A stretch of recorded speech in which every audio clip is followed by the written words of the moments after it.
जय श्री राम। नमस्ते दोस्तों, आज हम आपको बताएंगे दूसरों के मन की बात को कैसे जाने।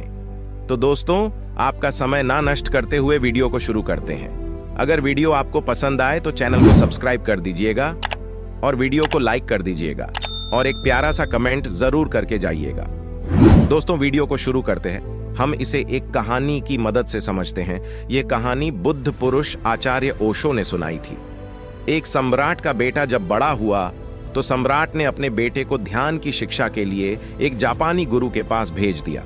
जापानी गुरु बड़ा अजीब था। उसके आश्रम के बाहर की तख्ती पर लिखा था, यहाँ तलवार चलानी सिखाई जाती है। सम्राट का बेटा इसे देखकर हैरान हुआ कि मेरे पिता ने तो मुझे ध्यान सीखने के लिए भेजा है, लेकिन यहाँ तो कुछ और ही चल रहा है। गुरु ने लड़के से कहा कि तुम कुछ दिन यहाँ आश्रम में रह लो, जब सही समय आएगा तो मैं तुम्हारी शिक्षा शुरू कर दूंगा। ऐसे ही महीनों बीत गए। एक दिन गुरु आए और बैठे हुए शिष्य पर लकड़ी की मदद से पीछे से हमला किया। शिष्य दर्द से चिल्लाने लगा और गुरु से बोला, मुझे तो आप पागल लगते हो। मुझे यहाँ शिक्षा के लिए भेजा गया है और आप मुझ पर वार कर रहे हो। गुरु ने कहा, आज से तेरी शिक्षा शुरू। अब तू ध्यान रखना, सजग रहना। किसी भी समय मैं तुझ पर वार कर सकता हूं। दिन बीतते गए। गुरु दिन भर में उस पर कई वार करता। शिष्य कुछ वारों से बच जाता, लेकिन कुछ से नहीं बच पाता। 3 महीने बाद शिष्य इतना सजग हो गया कि वो गुरु के पैरों की आवाज भी दूर से सुन लेता कि गुरु मेरे पास आ रहे हैं। अब गुरु उस पर एक भी वार न कर पाते। अब गुरु ने कहा, तेरी दूसरी परीक्षा है कि अब नींद में भी ध्यान रखना। नींद में भी तुझ पर वार हो सकते हैं। अब शिष्य पर कुछ दिन नींद में भी वार हुए, लेकिन फिर शिष्य नींद में भी सजग रहने लगा। अब नींद में भी गुरु पास आते तो उसे पता चल जाता।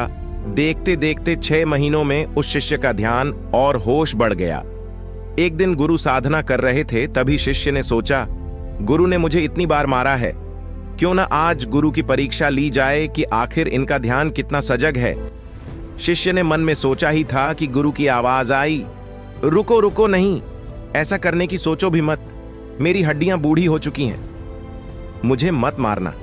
शिष्य हैरानी से बोला, आपने मेरे मन की बातें कैसे जान ली? गुरु ने कहा, बेटा, अब मेरा मन इतना शांत और ध्यान इतना सजग हो चुका है कि मैं अब दूसरों की भावनाओं और मन के विचारों को पढ़ लेता हूं। बेटा अपने सम्राट पिता के महल वापस लौट आया।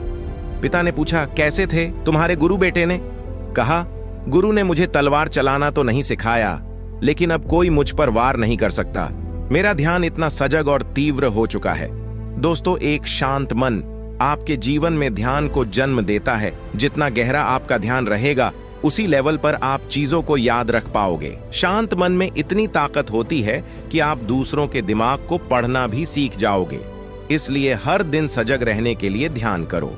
ध्यान से आपके दिमाग में स्थित कई बंद छिद्र खुलते हैं और आपकी इंटेलिजेंस बढ़ती है।